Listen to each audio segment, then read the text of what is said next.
The Lectures of Scribble by Joseph Kahuho Gatoto. Feel free to contact the author regarding this and other materials on 071-565-6938 or 011-667-1545. Note to reader: I wrote this work in 2019, save for this section.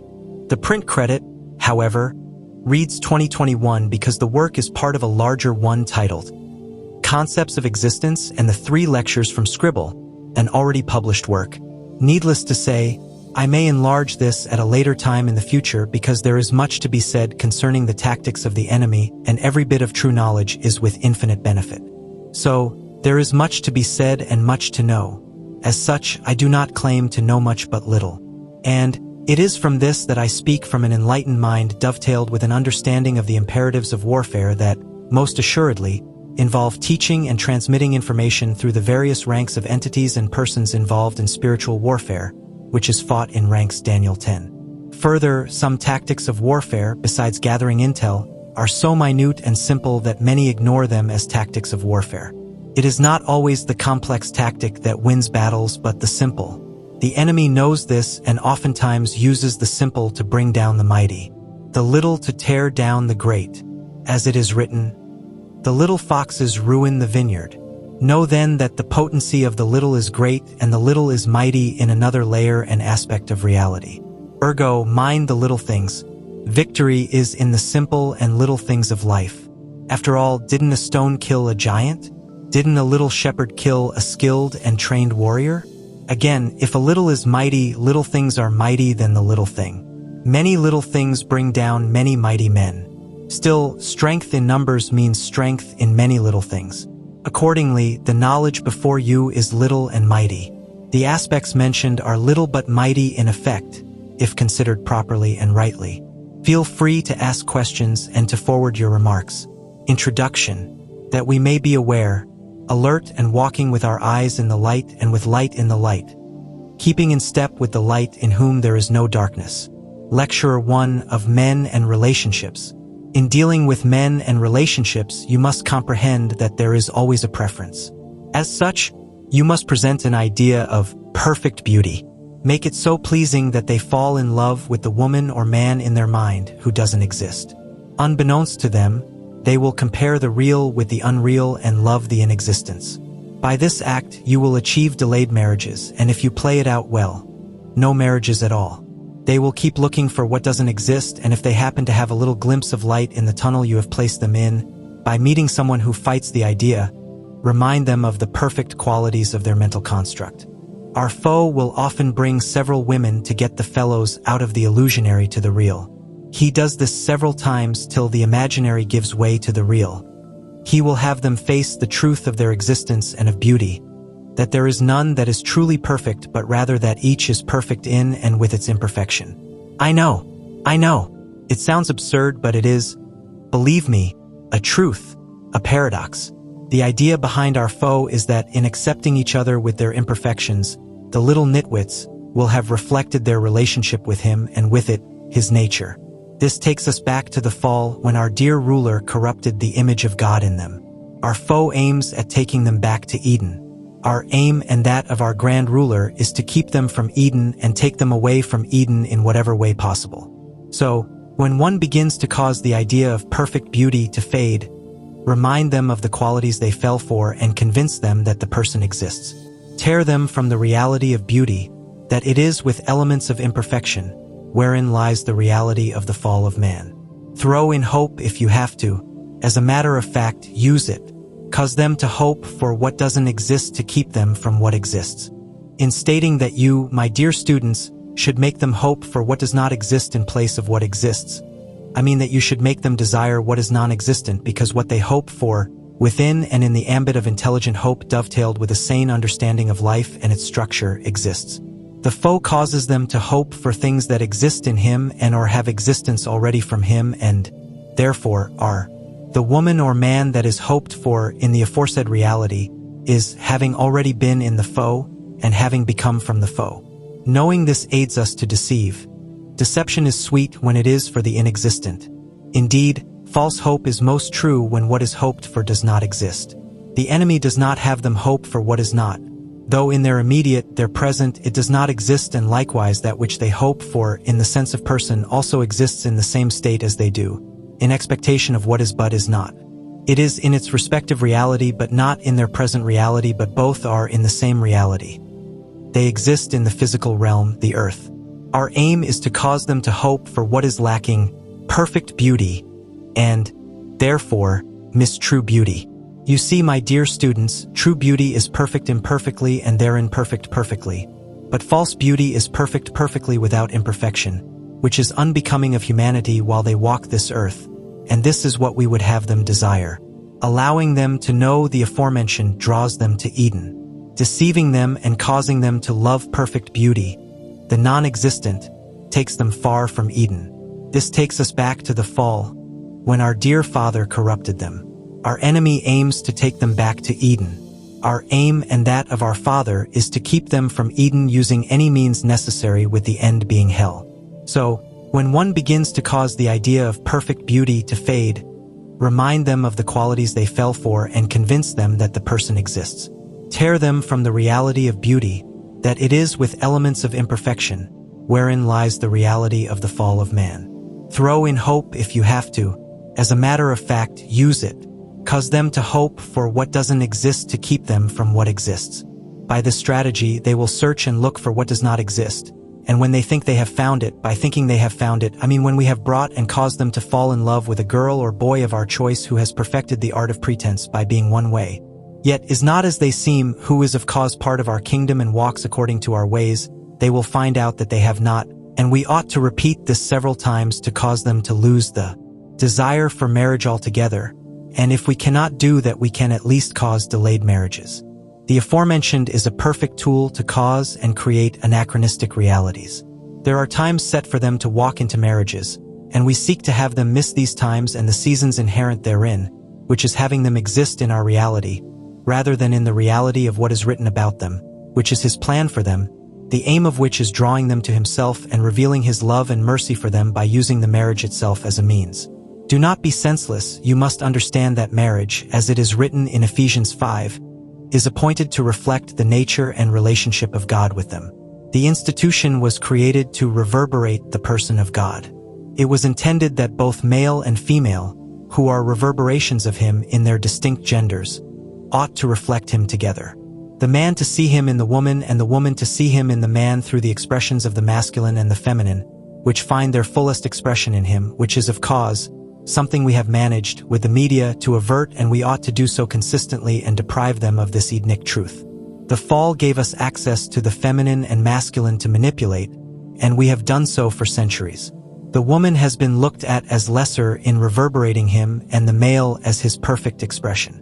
We have managed to deprive her of her role in the church, marketplace, and confined her to the house, where her role is likewise under our hand. Her job is to give birth, to take care of the house, and comfort the husband through sex. The other way is by developing a perspective that is educated, that the woman can do what the man can do, and not only do it, but do it better.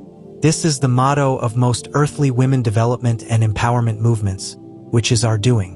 We had to retaliate when they began to get enlightenment regarding the woman. We gave them a learned and educated view to counter his view, which is Edenic. As a matter of fact, all you pastors, teachers, apostles, prophets, and evangelists use the scripture to propagate this view. Tell them, using Genesis 1 verses 26 to 27, and the appointing of the male and female over the earth, that both have authority and that both can do whatever the other can do because both were appointed together. This sows a seed of discord and disunity in the marriage. The woman will see herself as the head by our ways after the seed is planted, but the man is the head. Confuse the roles to confuse the home. Hitherto, education has been a good way to manipulate the expressions of the female and male. We use it to counter revelation. An educated woman who sees herself as an equal to the man in his role, and that she can replace the man in his function, is a product of our educational system. It is a most pleasant tool to use. Teachers, take note of this. In our schools, you are the prophets, the apostles, the pastors, the evangelist, and the teacher. Teach them our word from His word. Emphasis on our doctrines. We have, for the past few centuries, elevated education above the church. The marketplace is more hailed than the church. It is more attractive, and even most of the so-called Christians have our view and doctrines built in them.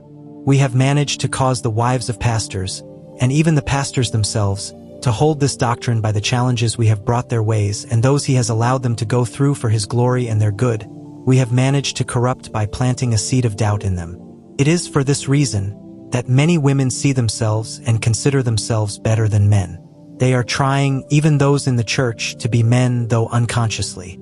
They are extreme feminists, propagating our doctrines to their children and co-workers, arguing with their men and are not submissive to them. All these due to education. You see, the educated woman, or by our own doctrine, the truly educated woman, we have managed to develop the mindset that the man is a tool for sexual pleasure and for progeny. She has all she needs, and so why need a man? What good is a man when all she has is at her disposal? If she has the desire for children, give her the idea of sperm implants. Let her see the seed of the man more important than the man. As such, marriage will not be a factor nor a reality to be actualized. We aim to propagate this philosophy. Soon, marriage will be a byword. And if the lady desires sexual pleasure and to conceive through it, manage to get her to see it as a tool for progeny, not for anything else. Let her get pregnant and end the relationship. It is in fact better to get her to have one-night stands in search of pregnancy than to get her into a relationship with a man who may want to play a role in the child's life. Now, when it comes to Christians, it is categorically important to get the spiritual to marry the carnal. We have managed to ruin many by this working. You see, my dear students, not every believer is the same. They have dimensions and levels in the dimensions with different visions and destinies, which must be compatible for the function of both in their destinies, for the glory of the Lord of the spirits and their own good, which in all truth we'd not have them know. As such, we have made them blind to this truth by teaching that spiritual compatibility is all about being saved, as they usually put it. The carnal becomes a dimensional gateway to the spiritual to frustrate and hinder the walk and effectiveness of the spiritual. The former has propensities of the flesh, lust, greed, anger, hate, and so forth, which are ours and attract us. We have a legal right to enter their house, corrupt, and work against their marriage on account of the carnal, who, according to their book, is friend with us and enemy to their Lord, James 4 verse 4. They do not know that we know this much, and it is better that we have them not know. Ignorance, as previously stated, is bliss to us and harmful to them, but we will have them not know. With the carnal we can project our thoughts and images for actualization. You must grasp that relationship is not a dimension outside man but a dimension in man. They are relationships in themselves, as he is in himself. Manipulating their relationship dimension is in essence manipulating the soul, which contains realities that we can manipulate to fit our own desires and eventually, which is the goal, have them author realities that contain probabilities that agree with who and what we are. This increases our influence in their lives and world. This was the case with Samson, Solomon, and David. Though we could not destroy them, we managed to attack them and wound them, changing their realities and the probabilities therein. For David and Solomon, it began from their forefather, Judah, who had lustful propensities. We amplified this in Solomon and managed to introduce pagan propensities in his life through our women. See how we began with the ancestor and used him as a gateway to access his generations. Unless they change their ancestral, tribal, and clan propensities, they are food for eating. And when they have separated themselves, they are ancestors in the making, and we can begin to find ways into them to access their generations and their realities. It is for this reason that the carnal believers are our friends. Understand that when the foundation of a marriage is not based on the Lord of Spirits, we have access. Where the marriage is in the church but sexual immorality between the two is unconfessed and there is no repentance, we have access. Where porn is a norm in their lives, we have access. Lecture 2 of Meanings of the Names of the Enemy. I would have you comprehend that God, or as the humans call him, Father, though quite very vaguely because they lack an understanding of the very concept and meaning of the word they hold dear. Another one of our ways, we have to make them have emotions towards something or even terminologies which they lack an understanding of. By that, we achieve to deprive them of real intimacy and offer an artificial one based on inconstancy, thus depriving them of the constant, which our foe desires and gave himself for. The enemy would have them know what they say rather than have them say what they do not know. He would have them name what they know rather than what they do not know. This is a sign of true wisdom, the kind that the enemy delights in and calls them to. On the other hand, we must have them know terms and terminologies by word rather than by meaning, and therefore have them know by true wisdom. No place is so dear for us to play this game than with the enemy. In the book they so dearly love are many names of the enemy. They love the names but have not the knowledge. They know a name but do not know what is in a name. As one of their own said, "What's in a name? That which we call a rose. By any other name would smell as sweet. So Romeo would, were he not Romeo called, retain that dear perfection which he owes. Without that title, Romeo, doff thy name, and for that name which is no part of thee, take all myself." The man had a view of the ignorance of his time, but the enemy, when he came down in that awful evil act called the incarnation, had a seeing of the ignorance of men before time. And while in time, in a conversation with the Samaritan woman as recorded in that book meant for men, wherein it is written, as stated by the enemy, "You worship what you do not know." It is the most blissful thing to behold and hear. It is most satisfying to have them mention his names before others as an act of pride, showcasing the vastness of their knowledge of names, which is true awareness rather than knowledge. It is false knowledge that they think true. True knowledge produces intimacy, whereas false knowledge deprives it. As the enemy said to them and says, "You worship what you do not know." We must keep them at what they do not know to deprive them of the benefits of what they ought to know, and therein deprive them of blessings that are invoked by what they ought to know. Ignorance is blissful, but ignorance pregnant with pride of thoughts of knowing devoid of knowledge is twice blissful and more pleasant than anything. It is easier to corrupt the ignorant and far easier to corrupt the ignorant that think they know. There are therefore two types of ignorant men. Those that are ignorant and those that are ignorantly ignorant of their ignorance due to awareness. They think they know but do not know. We must keep men ignorant, to deprive them of true worship and true knowledge, and therein cause them to perish. Have them be aware of the names but have them not know the names. To know the names is to know the being, but to be aware of the being is not knowing the being. Keep them occupied in and with the names and keep them from what is in the names. Let them say God, Adonai, or so on and forth, but keep them from the nature behind the name, for that is what is in a name. A name describes the being, nature, essence, and the substance of the being, and the substance of the nature of the being, but this many do not know, and we would but keep it that way to keep them from intimacy. For intimacy is knowledge of the essence of the being and the substance and knowledge of the being. Awareness of being is not a knowledge of being. We have through the years deprived them of the knowledge of what they say and what they worship. They have cried, they have shouted and raised hands out of worship in and with emotions devoid of truth. Amongst the goals in the aforementioned is emotional manipulation. Have them cry over what they do not know. An emotion devoid of knowledge is a good way of keeping them from worship. To feel what you know and what you do not know are entirely different things. Emotions are meant to be known. They aren't just meant to be felt. They also proceed out of the known, and in such cases are more true and, therefore, closer and in tune to Eden, and therefore in agreement with the enemy. It is so because he is true, another knowledge that men think we do not have of their God. As you've been able to somewhat deduce by now, if at all you are with intelligence and are intelligent, we aim to keep them from what is true and consequently from the truth. That which is true is of the truth and is, therefore, of truth and is not without truth, which we know but will not have them know. We must always make them not know and keep them from knowing, and if they are to know, let them be aware and deceive them that that is knowing. If by chance you happen to find one of those intelligent ones, seek to let them know what is not true, having known what is true. It is an easy task to do so. After all, a lie is speaking contrary to that which is known and causing it to be believed with some degree of emotional manipulation and feigned sincerity of and in speech.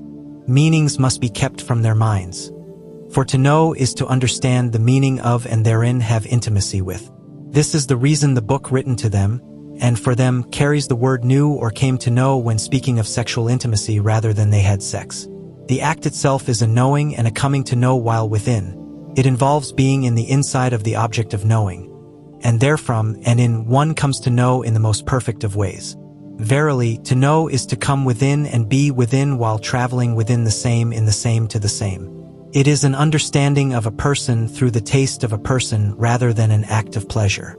Not that pleasure is not with it, rather pleasure is a benefit of knowing, but we have through the centuries caused men to seek out the pleasure, and not the knowledge, and therein defiled the most intimate of acts between man and woman. You see, my dear students, when the order has been changed or is changed, there is defilement, and that is besides Eden and therefore far from God.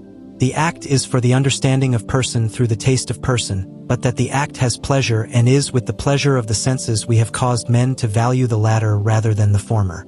The former is most perfectly in tune with Eden, which began with the words of the first man, "Bone of my bone and flesh of my flesh," which depicts and tells of an understanding of the mind, which is an understanding of person, prior to the taste of person through sex. The person is, therefore, to bring pleasure to mind as well as a pleasure to the senses, but of mind is most proper and most dear than of the senses, which are there to serve that of the mind, which is the soul, and as visibly seen of mind precedes sex, which is of mind, and of senses which serve the mind, but when it is not of mind and of senses it is defiled, for the soul seeks pleasure from the person rather than knowledge of person, which is using the person, and that is what we will have and should have. Let it be sensual in all respects, and not knowing of a person but feeling from the person. So, let us have them call his names, but have them not know, for to know is to have intimacy with the enemy, an act that is Eden, and we must strive to keep them from Eden. You wonder why I have veered off the topic, but have I? I have simply used the greatest intimate act between the little trifles to demonstrate the truth of the intimacy the enemy desires with them and has called them to. For their own intimacy is a call to the reflection of his relationship with them and that of himself with himself. Everything is about him, and it is from him that they get the deepest and most true of pleasures as individuals and as partners, in the reflection of their own intimacy with him. The more they learn to be intimate with God, the more they learn true intimacy between themselves and with themselves. The benefits of pure intimacy is all things pure knowledge, wisdom, understanding, power, reverence, might, wealth, and etc. Purity opens gates and doors of the aforesaid, granting then access to the manifold realities of the same. Lecture 3, Education. Men, like us, were created without knowledge, but with an understanding that would enable them to acquire knowledge. It is from understanding that we have knowledge. For what we know and have come to know and are coming to know, we know through understanding and in understanding. Without understanding, there is no knowledge. It is from understanding that Adam, the first of their kind, and how we wish the last, named the animals in the first human task. The first act of worship. It was intended that man should always be learning and becoming, as it is with us, so it is with them. We are becoming beings, and so are they. We become what we learn, having willed to learn it from understanding and in understanding, so it is with them. If we are to get them to follow us and be part of us, we must know how to take hold of their education system, which is part of their learning and becoming process, and as such allows us to take part in conforming them to the image and likeness of our King, hail his name. It is this conformity and conforming process that is the aim and goal of everything we do. If we make them like us, they become one with us in judgment. They will partake of the same judgment that was passed on us, the lake of fire. That is our goal and aim. At every cost, we must get them conformed to have them suffer with us. Their understanding must become like ours, so they can live like us and not like him, and education is the means. We have successfully interfered with their origin story, changing it from divine to empty, robbing them of purpose and destiny. It was through Darwin that we managed to get them to a place of no meaning, and the little destiny they set for themselves is a probable destiny generated via thought projections from our various channels and means of operation. This is the very reason why we are in the education sector, to generate destinies in them and have them generate them in themselves. We cannot generate anything in them without their willingness to accept it and run with it. It is what they allow that becomes them. For this reason, we convince and present our theories as science and other various subjects of study. By doing this, they become like us, and ultimately, if we keep them on the same path, they become one with us in judgment. Most of them don't know that Earth is a school for them. It is an institution instituted for the progress of those nitwits. The structure of it follows their own academic institutions, and each is a subject in the curriculum of life. Again, they don't know this, and we'd have them not know. A blind man is easy to kill. Keep the truth from them and you have already subdued them. Subjugation begins by manipulating truth, as was the case at Eden with our dear long hail his name. For that reason, we have taught them false knowledge as truth. This you are already aware of. After all, many of you have taught them through thought projections and image projections.